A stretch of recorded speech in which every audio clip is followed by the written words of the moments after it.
All right, well, I'm definitely glad that you did that because I think you're a good person for people to hear to talk because you're not because you can go against the status quo, I guess I could say. Yeah.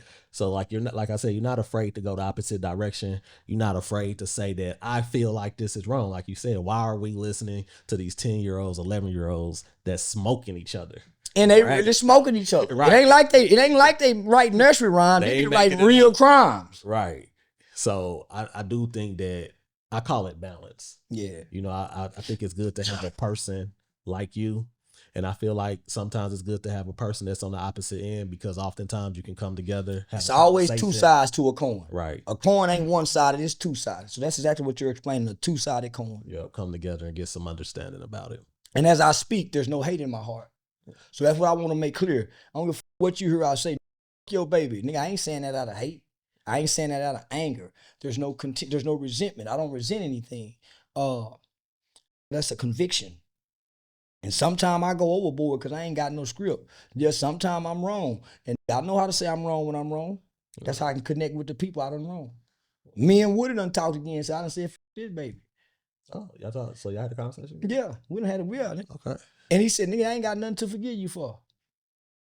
He still want to work with me, but his baby mama say he can't work with me. why don't you? Because the woman's still in her emotion about him saying, F my baby.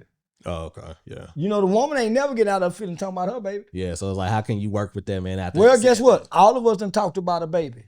Facts. Come on now.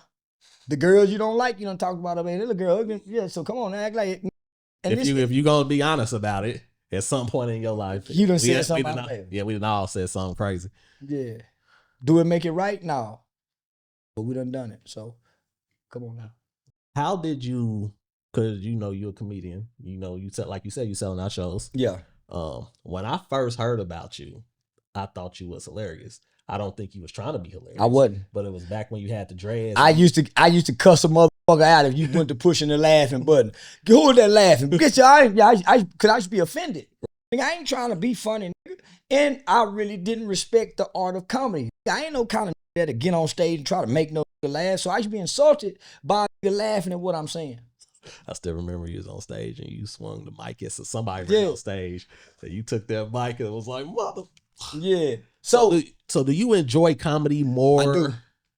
But because I was praying to God, homie, as I was online when you were watching me with the dreads. When I get offline, go get in the shower, I would say, man, God, please don't let my heart be hardened toward my own people. Because it's what's in your heart, man. And I didn't want to have, but I was I had a disdain. And I was like, man, you don't want to hate nothing. Right. So in order for me to cleanse and purify my heart, my prayer will be, man, God, don't let my heart become hardened. Then how can you not make it hardened? I would come online and express this shit. Get it out. But the internet will bring it back because now you got to fight with the niggas online. I didn't know the street nigga was online. I thought regular people, so the street started coming online. Yeah, what's up? So I'm like, man, what the street doing on here? So as I began to become more of a viral sensation, I started noticing all the work that I did. I've been on the front page of the American Bar Association Journal. I got a full national study with the journalism school down in Phoenix, the Walter Cronkite School of Journalism. Homie, that is huge. Right. All that started being pushed down based off the social media antics. So the persona and the character started superseding the guy who's actually working in the community. So I didn't want to be stuck on the internet, homie.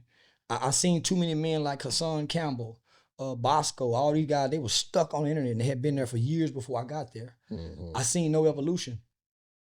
Are you cool with Bosco none or Hassan Campbell? None of them. I was about. I know that you ain't cool with them because I'm familiar with y'all issues. But I was like, was that a situation where y'all reconciled? Nuh-uh. Well, homie, I didn't know who them niggas was until they started attacking me. Okay. You see what I'm saying? I came to the internet not knowing nothing about the internet when I was on there. So I started building a fan base. Guys like you who probably would leave a comment and say, man, this nigga funny. This nigga need to do stand-up. Mm-hmm. that was my guide away from the internet, because I'm on the internet every day and I'm in this character every day. So when I come offline, I would meet people and they would say, "Don't get quiet now." They start wanting the character in real life. Right. So